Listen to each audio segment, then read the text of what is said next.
नमस्कार विद्यार्थी मित्रांनो, तर या लेक्चरमध्ये आपल्याला जे काय आपण रेशो आणि प्रपोर्शन हा काय आपण फर्स्ट चॅप्टरमधील पॉईंट पाहत होतात. तर अगोदरच्या लेक्चरमध्ये आपण काय केलात की या रेशो आणि प्रपोर्शनवरती काही प्रॉब्लेम बघितलात. तर या लेक्चरमध्ये सुद्धा त्या रेशो आणि प्रपोर्शनवरती काय करायचं आहे तर प्रॉब्लेम घ्यायचा आहे. तर आपण पुढचा प्रॉब्लेम घेऊ, प्रॉब्लेम नंबर 3 या लेक्चरमध्ये. तर घ्या प्रॉब्लेममध्ये अगोदर लिहून, प्रॉब्लेम घ्या लिहून. तर घ्या, the ratio of present age of the ratio of present age of mother and her daughter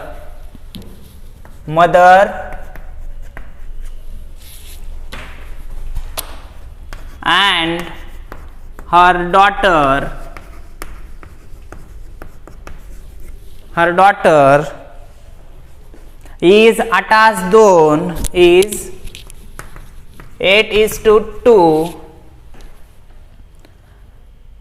The mother age at the time, full stop देऊन, the mother age of the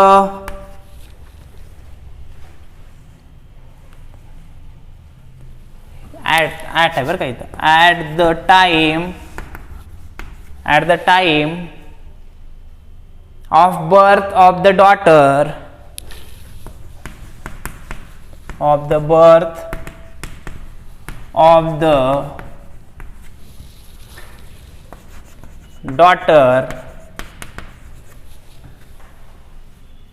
was 24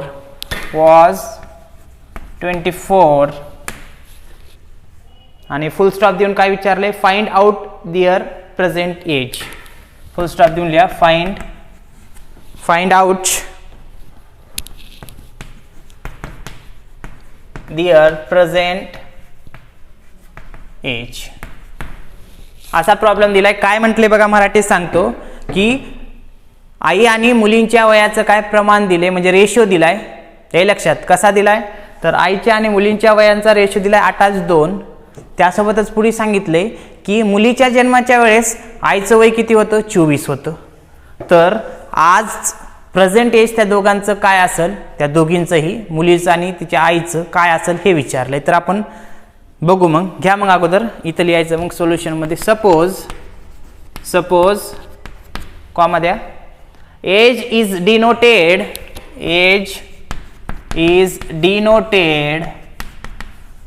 bye x. वय कशानं denotate करणार आहे तिथं, किंवा करण्यात आले, x समजले वय आजचं. देन मदर एज, खाल्या वळीला घ्या, देन मदर एज किती, तर 8x. एक्स म्हणजे आजचं वय आणि 8 म्हणजे रेशो दिलाय आईच्या वयाचं, 8x.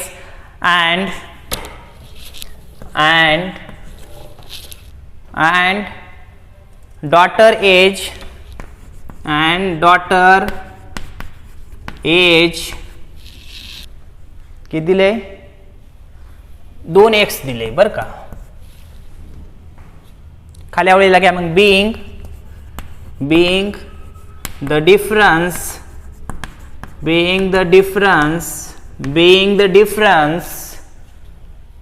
in as is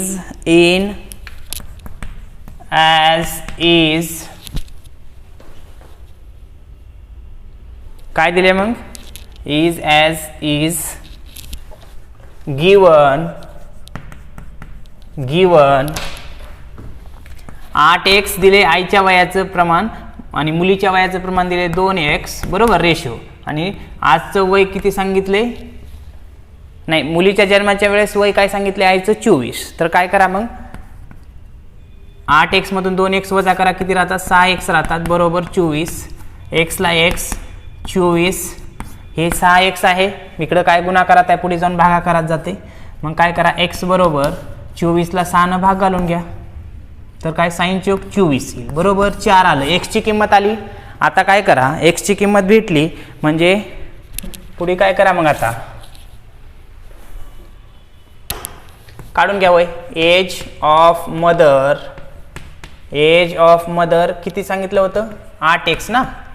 तर मग 8 ला 8xच्या ठिकाणी जी काही किंमत काढला ती ठेवा. 8x 8 गुणिले 4 8 चौक 32. आईचं वय किती आलं आज मग प्रेझेंट 32. मुलीचंही काढून घ्या मग. एज ऑफ डॉटर किती दिलं होतं तर 2x ना 2x. तर 2 ला 2 xच्या ठिकाणी किंमत ठेवा 4 4 दोन्ही 8. तर अशा पद्धतीनं सांगता येऊ शकते काय की मुलीच्या आईचं वय आज जर पाहिलं तर 32 आणि मुलीचं वय जर आज जर पाहिलं तर 8 वर्ष येईल हे लक्षात. आणि 8:2 रेशो दिला होता आणि मुलीच्या जन्माच्या वेळेस काय म्हटलं होतं 24 काय दिलेलं आहे आईचं वय दिले. तर आजचं वय दोघांचं काढा. तर काय करायचं की एज इज डिनोटेड x म्हणून समजा वय आजचं. मग मदर एज 8x दिले. रेशो 8:2 आहे म्हणजे 8x आईसाठी दिले आणि 2x मुलीसाठी दिले. म्हणून 8x - 2x बरोबर 24. 8x मधून 2x गेले 6x राहतात बरोबर 24 ला 24. त्यानंतर x बरोबर 24 ला 24 इकडे गुणाकारात 6 आहे पुढे जाऊन भागाकारात 24 ला 6 भाग घाला x बरोबर 4 येईल. त्यानंतर xच्या ठिकाणी किंमत ठेवा आणि काढून घ्या दोघांचंही वय मिळून जाईल. हे अशा पद्धतीने हा प्रॉब्लेम या ठिकाणी सांगता येऊ शकते. त्यानंतर दुसरा प्रॉब्लेम घ्या मग.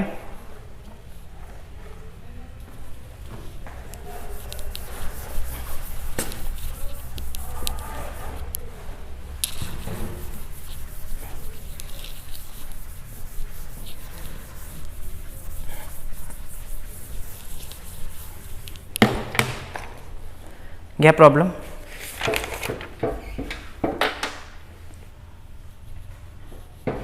The ratio between 4 नंबरचा बरं का. The ratio between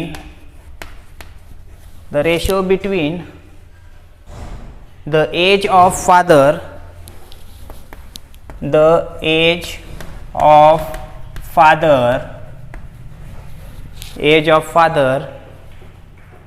and her daughter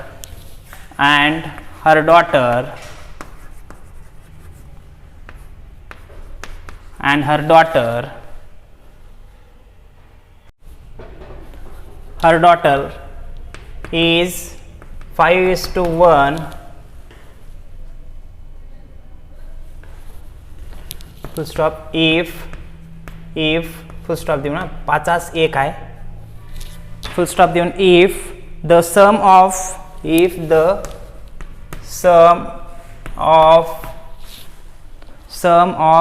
the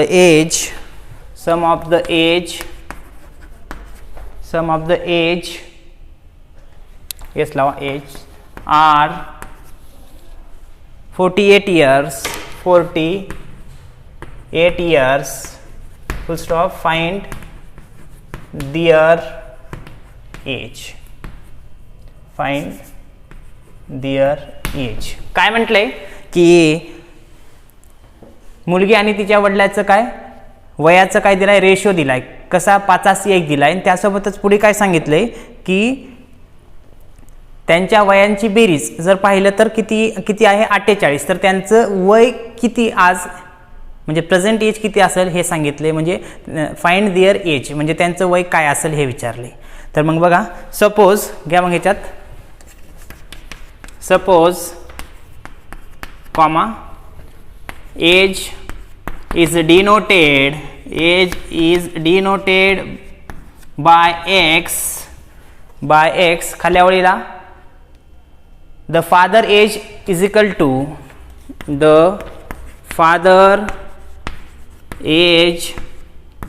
to किती दिले 5x अँड मुलीचं the daughter age is equal to किती 1x. हे लक्षात खाल्या ओळीला घ्या मग being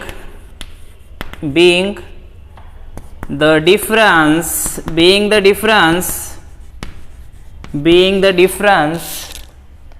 in as is given. घ्या मग 5x वडिलांच्या वयाचं रेशो आणि मुलीच्या 1x बरोबर त्यांच्या वयाची बेरीज किती म्हटले 48. तर आजचं वय काय असेल तर मग या 5x मधून 1x वजा करा तर आता 4x बरोबर 48ला 48 xला x 48ला 48 इकडे 4 गुणाकारात आहे पुढे जाऊन भागाकारामध्ये 48ला 4 न भाग आला किती येईल 12 येईल. हे लक्षात x ची किंमत भेटली. आता काय करा मग काढून घ्या मग दोघांचंही वय मुलीचं आणि तिच्या वडिलाचं. घ्या मग एज ऑफ फादर किती 5 आहे ना 5x तर मग 5xच्या ठिकाणी x ची किंमत ठेवा किती 12 किती आलं 12 पंचे 60 हे वडिलांचं वय आलं. आता मुलीचंही वय म्हणजे डॉटरचंही काढून घ्या एज ऑफ डॉटर किती 1x आहे ना बरोबर 1 गुणिले 12 तर मुलींचं वय किती आलं 12. हा लक्षात. तर अशा पद्धतीने हा एक प्रॉब्लेम या ठिकाणी सांगता येऊ शकते. त्यासोबतच पुढचा प्रॉब्लेम घ्या मग आणखीन एक.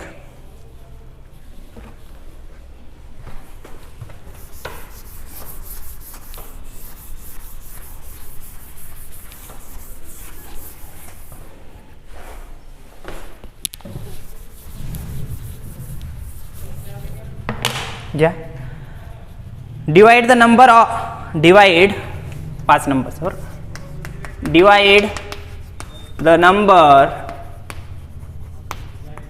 800 in the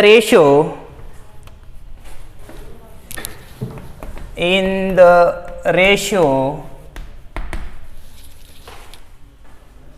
5:3:2 5:3:2 काय म्हटले की 800 ही एक संख्या आहे आणि ती काय खाल्ल्या रेशोमध्ये विभागायची म्हटले 5:3:2. तर त्यामध्ये घ्या मग suppose comma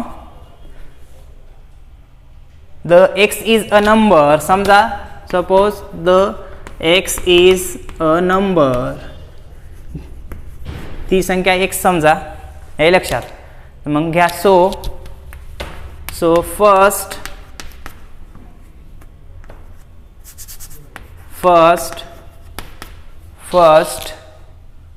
number is 5x त्याच्या खालीच घ्या मग second number is 3x त्यानंतर third number is किती 2x. काय केलं की बाबा 800 इथं या 3 जणांना काय करायचं वाटप करायचं कसं 5:3:2 एकाला त्या 800चा 5 भाग द्यायचे एकाला 3 आणि दुसऱ्याला 2. तर मग काय केलं सपोज जर x is a number so first number is 5x x आपण समजला ती संख्या म्हणून 5x second number is 3x then third number is 2x. हे लक्षात.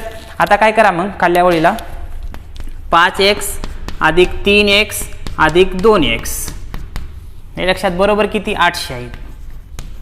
मग आता काय करा 5 आणि 3 8 8 आणि 2 10 किती येईल 10x येईल बरोबर आणि हे 800 xला x बरोबर 800 हे 10 इकडे गुणाकारात पुढे जाऊन भागाकारात x ची किंमत आधी काढून घ्या किती आलं x ची किंमत 80 आली. हे लक्षात.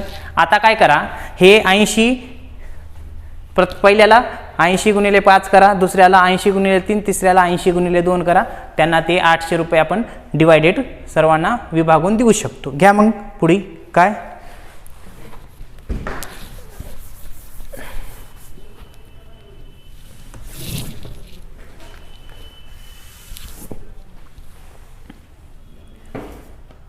5x इज इक्वल टू 5 गुणिले किती 80 ना तर किती आलं 8 45 म्हणजे 400 आलं. पहिल्या 5 ह्याला किती येईल पहिल्या व्यक्तीला समजा 5 न 80 गुणिले 5 400 नंतर 3x गुणिले 3 गुणिले 80 करा किती येईल 8 त्रिक 24 म्हणजे 240 त्यानंतर 2x 2 गुणिले 80 तर किती येईल 160 यांचं टोटल केला तर 800 येते. अशा पद्धतीने आपण काय एक संख्या दिली तर जे काही रेशोमध्ये आपल्याला प्रमाण दिलेलं आहे त्यांना जर वाटप करा म्हणलं तर या पद्धतीनं डिस्ट्रीब्यूट करायचं. समजायचं ती संख्या x, नंतर त्या सर्वांची बेरीज करायचं, म्हणजे रेशो दिला आहे त्यामध्ये 5 आज 3 आज 2ची बेरीज करा, जेवढी संख्या आहे ती सर्वांची बेरीज करून त्या एकूण संख्या जी दिली आहे त्याला भाग घाला, xची किंमत भेटेल. नंतर xची किंमत आली की xच्या ठिकाणी किंमत ठेवा, गुणाकार करून काय किंमत म्हणजे प्रत्येकाला जे डिवायडेशन होईल ते काढून घ्यायचं. हे लक्षात घ्या. मग त्यानंतरचा problem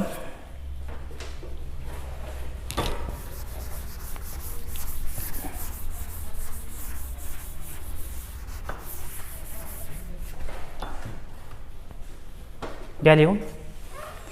the monthly income of 2 persons लिहा.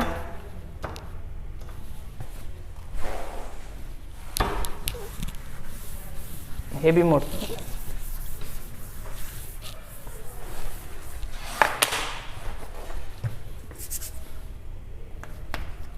जे काय पुढला नंबर असेल बरं का, 6 नंबर असेल किंवा 5 जे काय असेल, किती 6 नंबरचा घ्या. The monthly income of 2 persons are into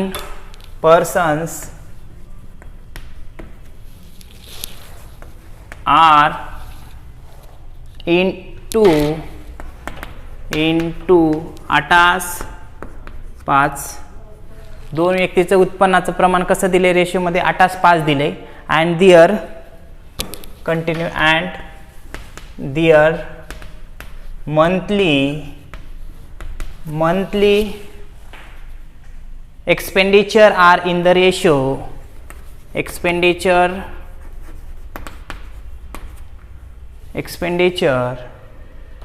are in the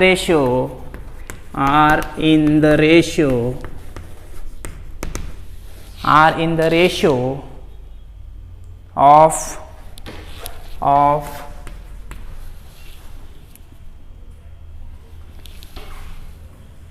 4/2. हे लक्षात.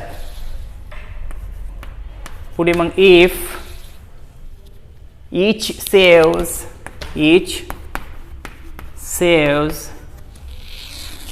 saves rupees 100 per month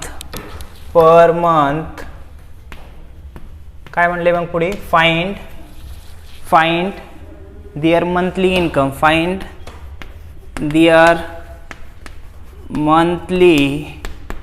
income, तर बघा असा प्रॉब्लेम दिलाय. प्रॉब्लेम मध्ये काय दिलंय की दोन व्यक्तीचं इन्कम दिलंय, त्या दोन व्यक्तीच्या उत्पन्नाचं काय रेशो दिलाय, किती 8/5 दिले. त्यासोबतच पुढे सांगितले काय त्यांच्या एक्सपेंडिचर म्हणजे त्यांच्या खर्चाचा सुद्धा काय दिलाय रेशो दिलाय. कसा तर 4/2 दिलाय. उत्पन्नाचा दिलाय 8/5 आणि खर्चाचा दिलाय काय 4/2. त्यासोबतच त्यांनी काय दर महिन्याला जे काही इन्कम त्यांना भेटते त्या इन्कम मधून 100 रुपये सेव्ह करतात म्हटले. तर पुढे काय विचारले फाइंड देअर मंथली इन्कम, त्यांचं मंथली म्हणजे मासिक उत्पन्न काय असेल म्हणले त्या दोन व्यक्तीचं हे विचारले. तर घ्या मग खाली suppose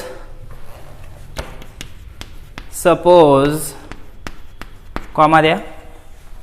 if income is x, समजा इफ इन्कम इज एक्स, खाली घ्या मग परत लिहा. Suppose the income 2 persons be, suppose income 2 persons क्या 2 person बी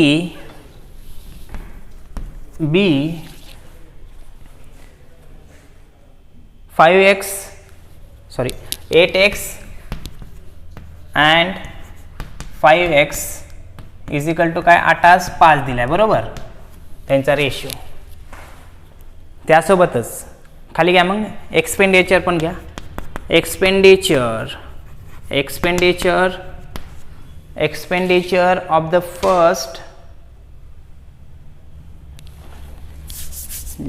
खाली लिहा द expenditure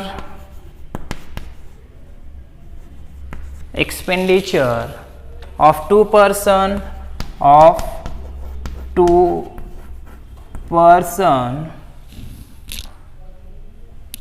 काय दिले मग expenditure 8x minus 100 is equal to 5x minus 100. हे लक्षात.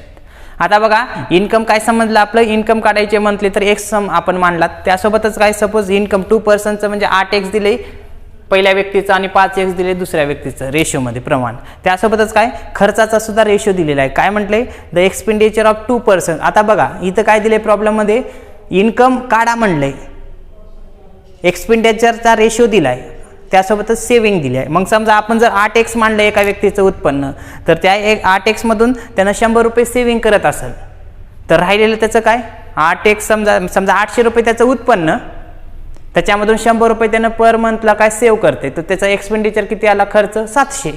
तर दुसऱ्या व्यक्तीचं 5x समजा म्हणजे 500 रुपये उत्पन्न समजा, त्यानं काय करते 100 रुपये सेव्ह करते. मग 500 मधून 100 गेले त्याचा किती एक्सपेंडिचर 400 म्हणले. पण आपल्याला एक्सपेंडिचर विचारलं नाही, मंथली इन्कम विचारले, म्हणून आपण काय तिथं एक्स समजलात, म्हणून त्यांचा एक्सचा रेशो काय दोन्ही व्यक्तीचा रेशो दिलाय उत्पन्नाचा 8:5 दिले, म्हणून आपण 8x म्हणलात. आणि हे मायनस त्याच्यातून काय करायचं सेविंग करायची. 8x मायनस सेविंग म्हणजे 100 रुपीज बरोबर 5x मधून त्यानं पण दुसरा व्यक्ती सुद्धा 100 सेविंग करते, म्हणून 8x मायनस 100 बरोबर 5x मायनस 100 हे करायचं. आता पुढे काय करायचं एक्सपेंडिचर ऑफ फर्स्ट पर्सन खाली लिहा expenditure of first person divided by expenditure of second person. आणि ह्या दोघांचा रेशो पुढे दिलेला आहे बरं का, किती दिलाय सांगितले काय 4:2 असा काहीतरी दिलाय खर्चाचा रेशो दोन्ही व्यक्तींचा बरोबर. मग आता खाली काय करा किंवा मग इकडे घ्या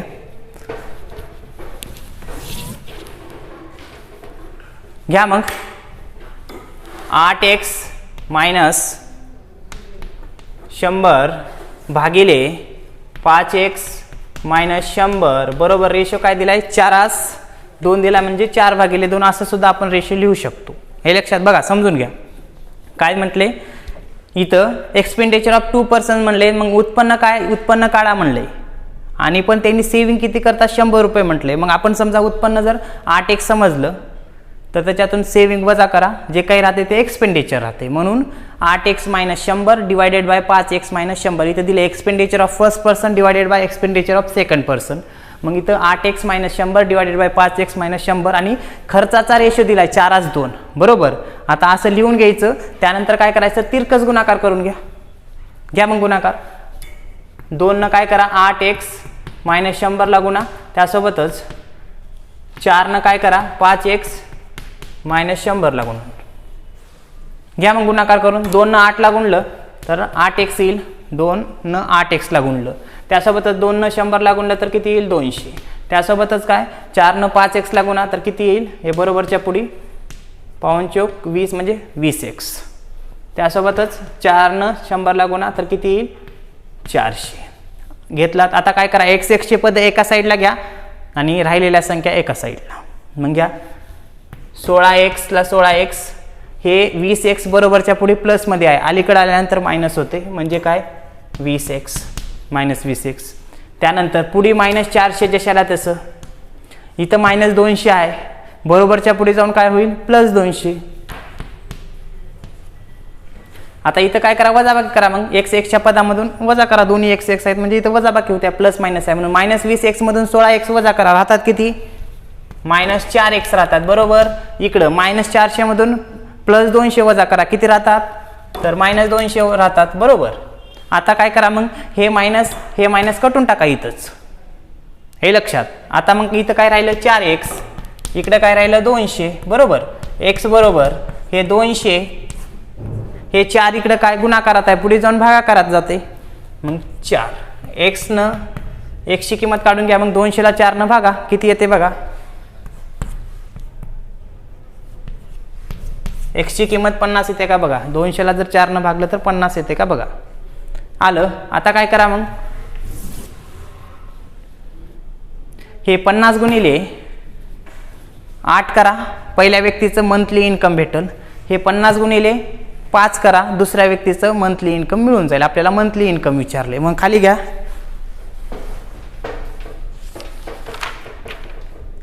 इन्कम ऑफ फर्स्ट पर्सन,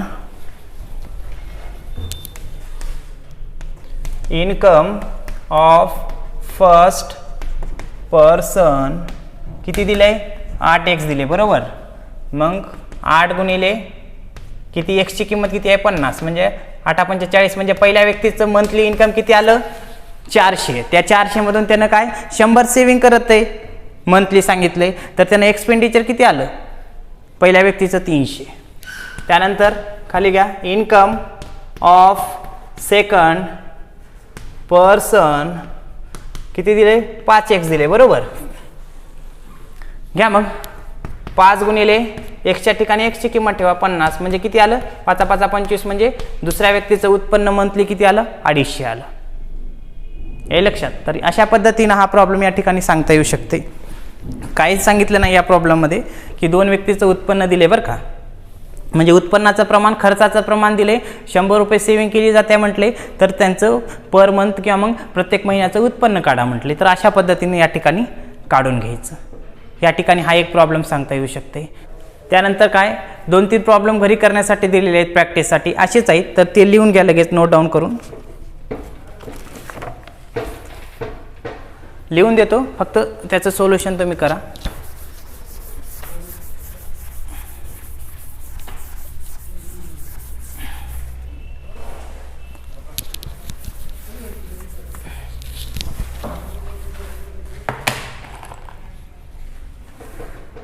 घ्या मग 7 नंबरचा problem. The ratio between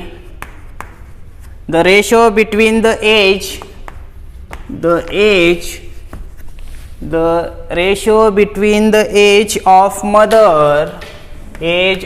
mother and her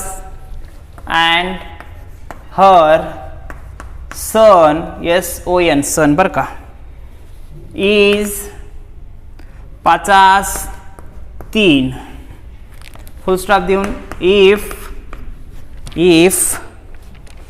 sum of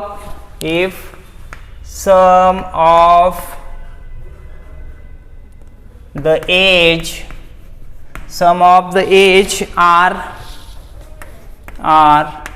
80 years, find their age.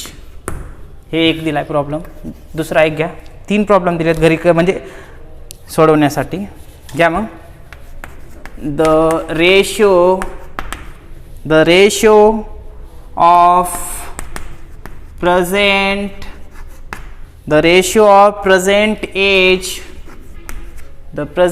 age of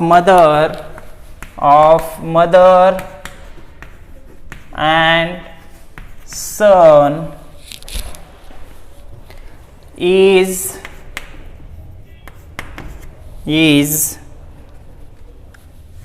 5:3 आहे. 5:3 फुल स्टॉप पूर्ण विराम देऊन the mother age is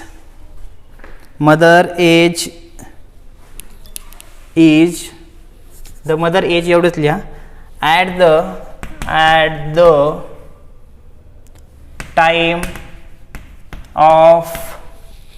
at the time of birth of son was 20 years. Find their present age. घ्या मग, find their present age. हे एक problem दिला आहे. त्यानंतर पुढला एक दिला होता, घ्या ते एक problem. The ratio between the age of mother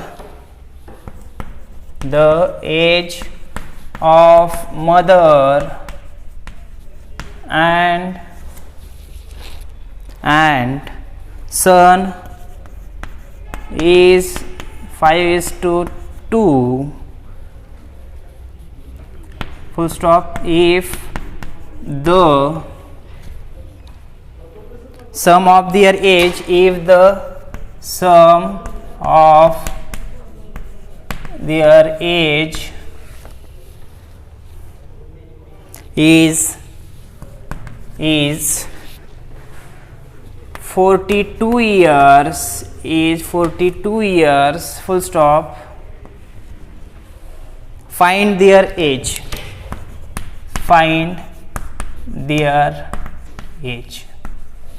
हे लक्षात. असे हे 3 प्रॉब्लेम प्रॅक्टिससाठी दिले होते.